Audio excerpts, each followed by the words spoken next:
गट्टू का गणेशा। गणेश चतुर्थी नजदीक आते ही गट्टू चिंकी की खुशी का ठिकाना ना रहा। दोनों खुशी के मारे पागल होकर नाचने गाने लगे। ओ माय फ्रेंड गणेशा, आते रहना हमेशा। ओ माय फ्रेंड गणेशा, जल्दी आओ गणेशा।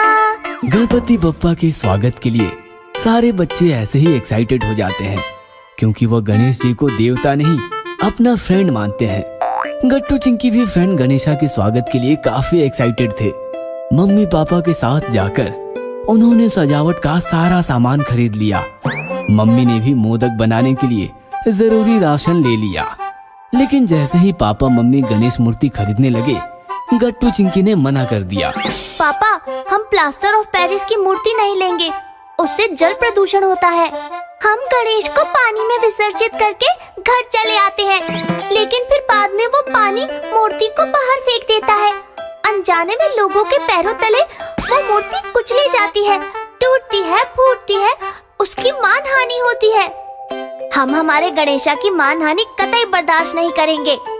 भैया, आपके पास इको फ्रेंडली गणेशा नहीं है? वो क्या होता है?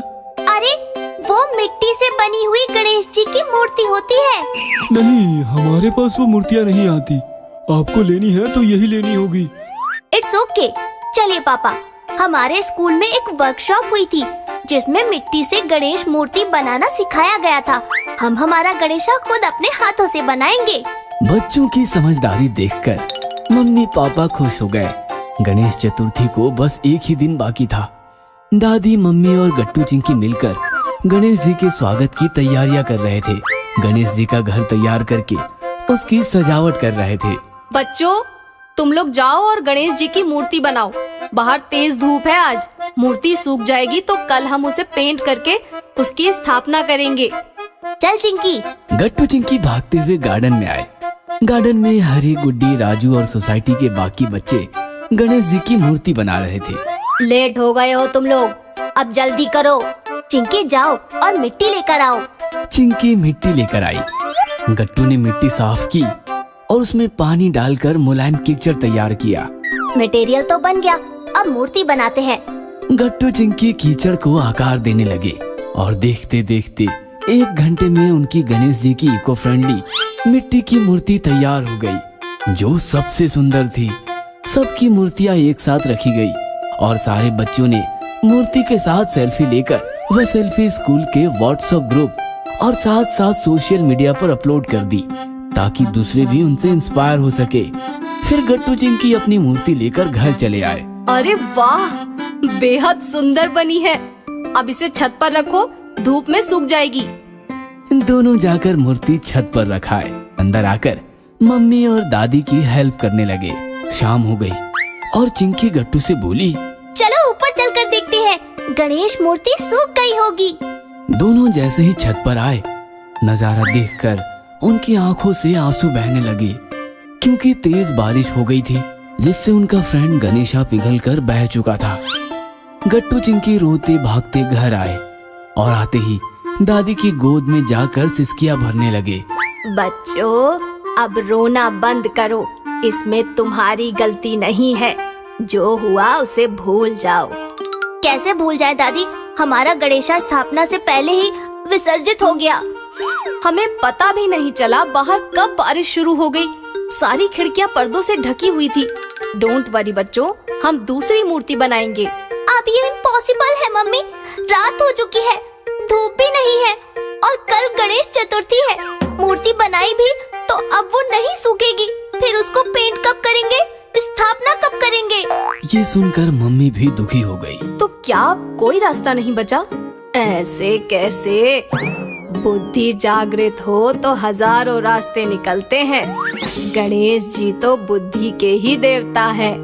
गट्टू चिंकी, गणेश जी भी एक बार ऐसी ही उलझन में फंसे थे, लेकिन उन्होंने उस उलझन से कैसे रास्ता निकाला, वो कहानी तुम्हें जरूर सुननी चाहिए। कहानी का नाम सुनते ही गट्टू चिंकी का रोना थोड़ा कम हुआ। महर्षि व्यास एक बार गणेश जी के पास आए। महर्षि व्यास तब महाभारत की कहानी लिख रहे थे और लिखावट का काम करने के लिए उन्होंने गणेश जी को चुना।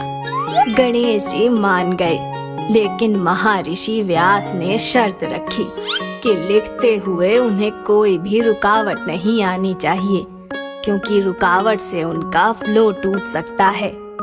ये शर्त भी गणेश जी मान गए। फिर क्या हुआ दादी?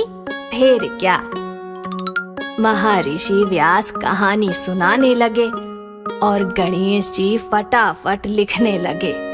अचानक लिखते लिखते गणेश जी की कलम टूट गई। ओह गॉड! फिर? उलझन की घड़ी थी।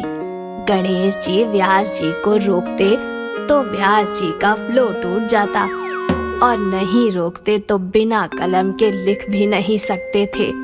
फिर उन्होंने क्या किया पता है? उनका जो हाथी का मुख था, उसका एक दांत तोड़कर स्याही में डुबोकर उस दांत की कलम बनाकर लिखना शुरू किया और महाभारत बिना रुकावट के कंप्लीट किया।